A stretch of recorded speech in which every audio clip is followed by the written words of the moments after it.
ਲੁਧਿਆਣਾ ਦੇ ਇੱਕ ਹਲਵਾਈ ਨੇ ਜਿਨ੍ਹਾਂ ਦਾ ਨਾਮ ਹੈਗਾ ਅਰਜੁਨ ਸਿੰਘ ਰਾਜ ਪੁਰੋਹਿਤ ਅਤੇ ਇਹਨਾਂ ਨੇ ਕੇਬੀਸੀ ਦੇ ਵਿੱਚ ਵਧੀ ਜਿਹੜੀ ਕਿ ਇੱਕ ਵੱਖਰੀ ਛਾਪ ਛੱਡੀ ਹੈਗੀ ਆ ਤੇ ਤੁਹਾਨੂੰ ਮਿਲਵਾਵਾਂਗੇ ਅਰਜੁਨ ਸਿੰਘ ਦੇ ਨਾਲ। पहचान तो आपकी दया से लोग खूब प्यार कर रहे हैं। सब कुछ जैसे भी लोगों ने टीवी देखी है और केबीसी के तो बहुत लोग फैन है जो हर कोई रात को देखते ही हैं। उसके बाद जब मेरे को उन्होंने हॉटस्टार में देखा तो लोगों को पता था ये बंदा कहीं न कहीं देखा हुआ है। और 2009 और 2014 में मेरा ग्राउंड ऑडिशन तक नंबर भी आया था। फिर कहीं न कहीं किसी कारण से पीछे रह गए। फिर जब 2023 में मेरा कॉल आया मई के महीने में कि आप केबीसी के लिए सिलेक्शन आपका हो गया है। फिर मैंने 2 राउंड 3 राउंड जो भी इनकी प्रोसेस है उसको पार किया और मैं बॉम्बे गया, फास्टेस्ट फिंगर खेल के भी आया। 3:20 के बाद में घड़ी की सुई तो बंद हो जाती है, पर मेरे मन में वो घड़ी की सुई दिमाग में कहीं न कहीं रह गई होगी, तभी मैंने थोड़ा जल्दी जवाब दे दिया।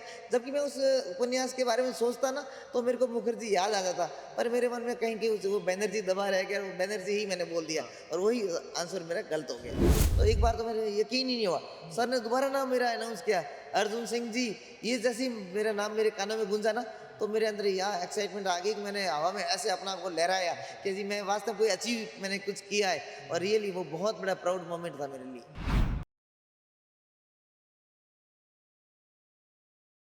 नमस्कार दोस्तों, पंजाब AM PM देखने वाले दर्शकों का स्वागत है। दोस्तों ਤੁਸੀਂ ਇੱਕ ਕਹਾਵਤ ਸੁਣੀ ਹੋਣੀ ਹੈ, don't under estimate the power of ਹਲਵਾਈ। ਇਸ ਨੂੰ ਇੱਕ ਵਾਰ ਫਿਰ ਤੋਂ ਸੱਚ ਕਰ ਦਿਖਾਇਆ ਲੁਧਿਆਣਾ ਦੇ ਇੱਕ ਹਲਵਾਈ ਨੇ ਜਿਨ੍ਹਾਂ ਦਾ ਨਾਮ ਹੈਗਾ ਅਰਜੁਨ ਸਿੰਘ ਰਾਜ ਪੁਰੋਹਿਤ ਅਤੇ ਇਹਨਾਂ ਨੇ KBC ਦੇ ਵਿੱਚ ਵਧੀ ਜਿਹੜੀ ਕਿ ਇੱਕ ਵੱਖਰੀ ਛਾਪ ਛੱਡੀ ਹੈਗੀ ਆ ਤੇ ਤੁਹਾਨੂੰ ਮਿਲਵਾਵਾਂਗੇ ਅਰਜੁਨ ਸਿੰਘ ਦੇ ਨਾਲ, ਜੋ ਕਿ ਹੁਣ ਕਿਸੇ ਪਹਿਚਾਣ ਦੇ ਮੁਤਾਜ ਨਹੀਂ ਰਹੇ। KBC ਦੇ ਵਿੱਚ ਆਉਣ ਤੋਂ ਬਾਅਦ ਇਹਨਾਂ ਦੇ ਹਰ ਪਾਸੇ ਚਰਚੇ ਹੋ ਰਹੇ ਨੇ, ਕਾਫੀ ਫੇਮਸ ਹੋ ਚੁੱਕੇ ਨੇ ਲੁਧਿਆਣਾ ਸ਼ਹਿਰ ਦੇ ਵਿੱਚ। ਗੱਲਬਾਤ ਕਰਦੇ हैं। नमस्कार भाई जी नमस्कार जी, मेरा नाम अर्जुन सिंह है जी और मैं अगर नगर में ओम बीकानेर स्वीट शॉप का ओनर है जी। जैसे मैंने जिक्र किया है कि अब आपकी पहचान बन चुकी है, कैसे लग रहा है अब आपको? जी पहचान तो आपकी दया से लोग खूब प्यार कर रहे हैं। सब कुछ जैसे भी लोगों ने टीवी देखी है और केबीसी के तो बहुत लोग फैन है जो हर कोई रात को देखते ही हैं। उसके बाद जब मेरे को उन्होंने हॉटस्टार में देखा तो लोगों को पता था ये बंदा कहीं न कहीं देखा हुआ है। हाँ। जब फिर उन्होंने जैसे दिमाग में सोचा बंदा कहाँ पे देखा, फिर मिठाई की दुकान पे आने वाले तो बहुत है गोलगप्पे समोसे खाने वाले, तो उन्होंने देखा अच्छा ये तो मिठाई वाले भैया है। हाँ। वो सोच के और अच्छा लगा जी कि लोग मेरे को पहचानने लग गए। जब आपको कॉल आई KBC के कि आप सिलेक्ट हो गए, तब क्या अनुभव था आपका? जी केबीसी को तो देखो मैं पिछले 23 सालों से फॉलो कर रहा हूँ। हाँ। और 2009 और 2014 में मेरा ग्राउंड ऑडिशन तक नंबर भी आया था। फिर कहीं न कहीं किसी कारण से पीछे रह गए। फिर जब 2023 में मेरा कॉल आया मई के महीने में कि आप केबीसी के लिए सिलेक्शन आपका हो गया है। फिर मैंने 2 राउंड 3 राउंड जो भी इनकी प्रोसेस है उसको पार किया और मैं बॉम्बे गया, फास्टेस्ट फिंगर खेल के भी आया। पर फिर कहीं न कहीं वहाँ पे पीछे रह गया। मेरे मन में फिर वो मायूसी आ गई, यार मैं इतना चांस दे रहा है भगवान, पर उस सीट तक क्यों नहीं पहुँच पा रहा हूँ। तो फिर इन्होंने इस बार जो बंदे केबीसी के हॉट सीट तक नहीं पहुंच पाए उनमें से उन्होंने उसका लकी ड्रॉ निकाल के उसका नाम दिया वाइल्ड कार्ड। उसमें फिर मेरा नंबर आ गया। तो दिवाली डे सेम डे मेरे को कॉल आ गई और मैं फिर 25-24 तारीख को वहाँ गया खेलने के लिए और इस बार मैं हॉट सीट पे भी पहुंचा और सर के सामने बैठ के गेम भी खेल के आ गया। जैसे कि आपका 23 साल का सपना अचानक से पूरा हुआ है, उन्होंने वाइल्ड कार्ड आपका नाम निकला, तब क्या एक्साइटमेंट थी मन में? जी जी देखो फिर मेरे मन में वही बात आ गई है कि बंदा किसी चीज़ को अगर एक शिद्दत से चाहे ना तो भगवान उसको कहीं न कहीं पूरा भी करता है। सपने देखने भी चाहिए और जो सपने देखता है सच्चे मन से उसके पूरे भी होते हैं। जैसे कि आपको आपने 11 सवालों के आंसर दिए थे, फिर आपके पास लाइफलाइन भी थी, लेकिन आपको यूज़ नहीं किया तो आप पीछे आ गए 3:20 पे।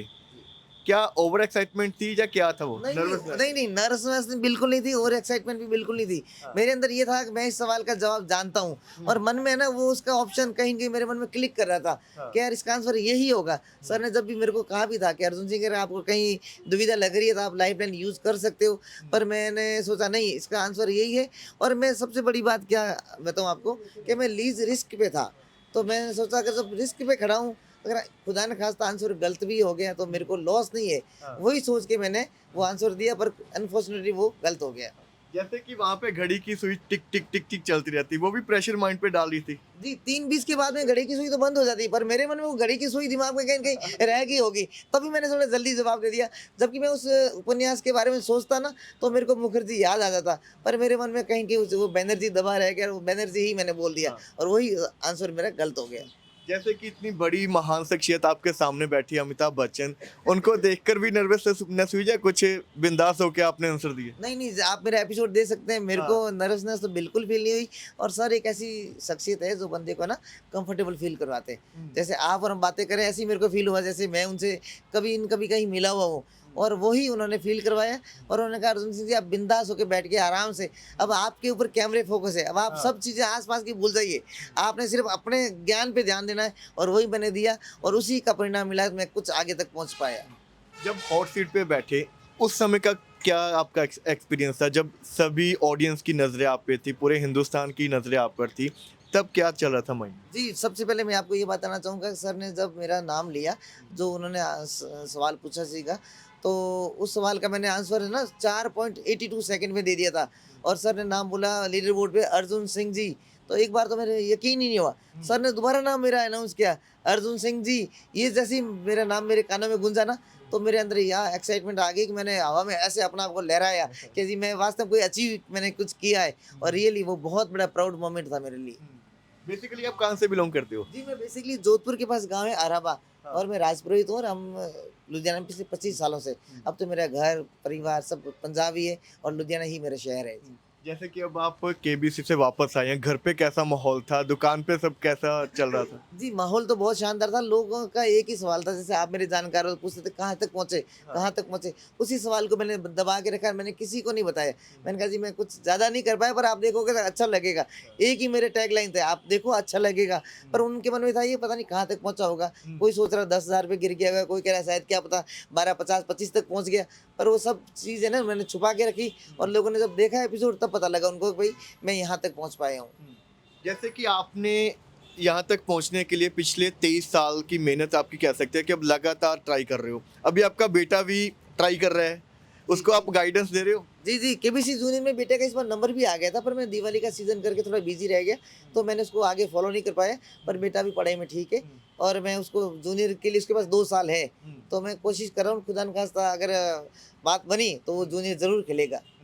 तो आपको ये सब नॉलेज कैसे, यानी कि आप तो सारा दिन शॉप पे बिज़ी रहते हो, फिर बुक्स पढ़ते हो या कहाँ से आप ये नॉलेज लेते हो? नहीं देखो, बंदे को बेसिक नॉलेज तो है ना, अखबार से, टीवी से, न्यूज़ से, आपके लोगों जैसे वीडियोज़ वगैरह देखते हैं, उसी में से बेसिक नॉलेज मिलता है। स्पेशली कोई अलग से किसी को नहीं तो कोई बुक्स आती है, नहीं कोई इसकी कोई तैयारी की करते हैं।